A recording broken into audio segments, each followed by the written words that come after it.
Oh boy, this kind of topic is giving me the chills. I didn't really think we would ever be discussing this type of a thing, but you know what? Crazier things have happened, I guess you could say.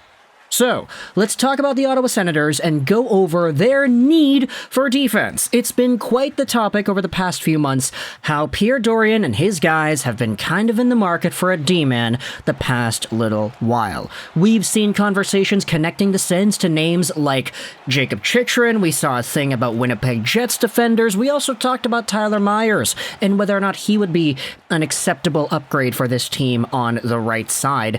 But if you go over to the Sens right now, you acknowledge where they are in the league, they currently aren't doing all too well.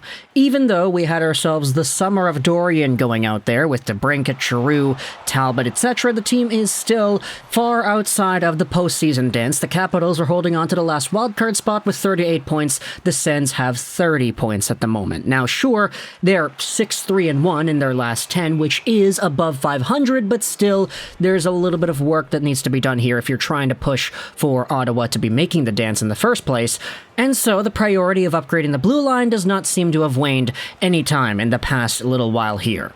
This is why if we go over onto the latest episode of the 32 Thoughts podcast with Friedman and Jeff Merrick, there was a quote that I wanted to read from you from Jay, Account for Hockey. What he did was he transcribed some of the Elliot Friedman quotes in the newest 32 Thoughts podcast and talk about the first idea that's mentioned in this tweet. Ottawa called Chicago about Seth Jones, according to Friedman. It's not going to happen. Now, that's a really simple thing. It's only 2 sentences long. Or 1 sentence, excuse me, that was a comma, not a period over there. But this is a really crazy idea and one that I'm kind of surprised that we are even bringing up in the first place. Because if you go over to the Chicago Blackhawks, you talk about teams that are down there in the dumps. Chicago is a team that is absolutely at the bottom of the barrel. Last place in the NHL, number 1 in the Connor Bedard sweepstakes at the moment, and Seth Jones is a guy that's on that team and not really doing too much to make them any better. Sure, the guy's very expensive. He's making $9.5 million a season till the end of 2030. He's also a big dude, 6'4", 209, and he's 28 years old, meaning that by the time this contract expires, he'll be, 36? The guy this season has only 9 points in 20 games played, on pace for about 33 over the full season, which is not great for a $9.5 million AAV player, especially when you acknowledge he's got a minus 76 projection on the year. That would be reaching territories of bad that we haven't seen in a very long time, I feel. He's a minus 21 right now, and, it hasn't really been great, especially being a minus 21 in 20 games played. I know the Blackhawks are bad, but come on, dude. At the very least, Seth Jones did have 51 points in 78 games last year, which in and of itself is a good point production measure. It's just his overall level of play has not really been great. He's not the best in his own zone. He's a little bit slow sometimes, and the minus 37 doesn't help him out either, but at the end of the day, Seth Jones is still a defenseman in the NHL with a contract that seems to be as immovable as other immovable contracts can be. He's got a no-move clause right now. It just kicked in this season. The last few years saw him have a modified no-trade clause. But then again, this is the first year of that $9.5 million AAV, and he's going out there producing in the way that he is. The fact that the Ottawa Senators apparently called Chicago about this guy in the first place kind of blows my mind. I get reading the market. I get looking at other teams, calling other teams, and asking, hey, what's Chychrun going for? What's the price for that guy? What's Tyler Myers going for? What's the price of that guy? What's Nate Schmidt going for? What are all these other players going for? What would it take for us to get them from you? But for Seth Jones, bro, I know some teams have what they call do not draft lists, where they have prospects that they have researched, that in which they decide, okay, even if this guy's available in the 7th round, we're not drafting him. And no disrespect to the hockey talent that is Seth Jones, but I feel like Seth Jones should be in that sort of tier of players that you just don't go out there and trade for, because $9.5 million till 2030, that's crazy. The only way this would be a justifiably reasonable move is if the Blackhawks somehow decide to retain 50% of that salary, which would be absolutely bananas because retaining $4.75 million a year for 8 years is absolute bananas. There's nobody that would go out there and do that. Even if the offer was every good prospect the Sens have, every pick the Sens have, I don't think any team would realistically want to do a 4.75 AAV salary tax till 2029, 2030. Like, I think you kind of hit a dead end here when you acknowledge how well Seth Jones has been performing for the Chicago Blackhawks this year, which makes it even crazier to me when you say that the Sens indeed checked in and saw how much he was going for. In fact, now I'm kind of curious. Like, what exactly would it take to get Seth Jones to move from Chicago to another team? Would Chicago have to add first-round picks? Would Chicago have to add a second and maybe retain 50%?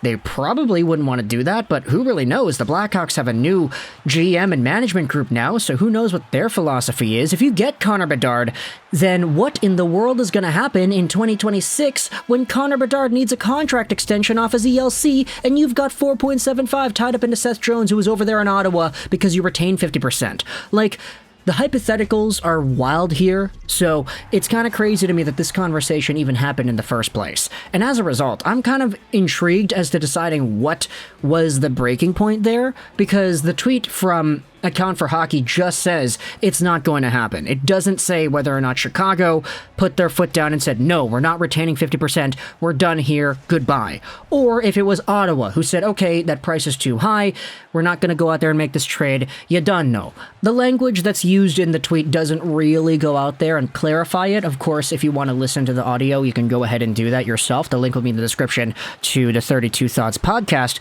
And of course, like all the other Account for Hockey tweets, there are a few other things in this one individual tweet that have very significant conversation value that we can make videos about later on, but this Seth Jones Ottawa thing is wild.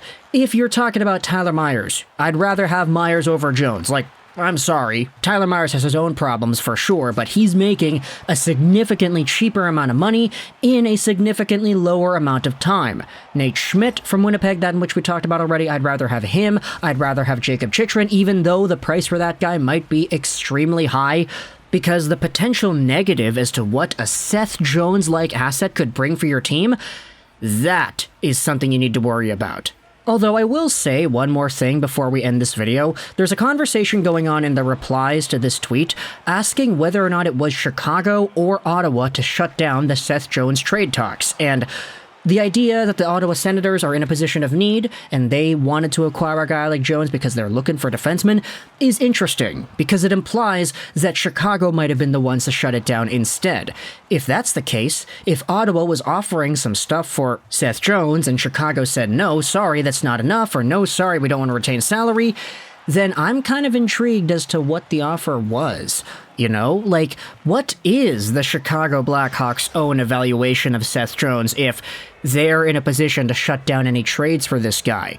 Do they really think he is that valuable? I mean, 50 points last year, that's great, but still, $9.5 million, that's a lot of money. You could do a lot of damage in the free agent pool with that. You could probably sign a guy like Dominik Kubalik. You could sign a guy like, I don't know, Alex DeBrincat or whatever.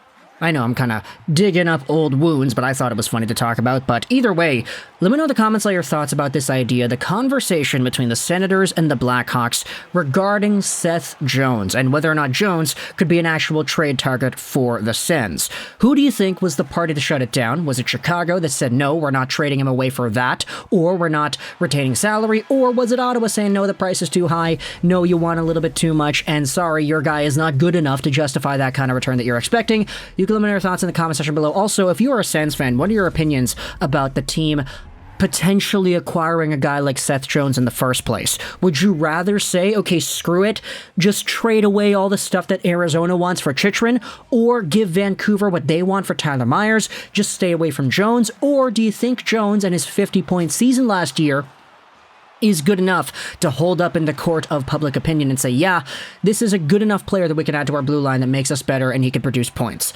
Let me know your thoughts in the comment section below. I hope you enjoyed this video. Juraj, and bye.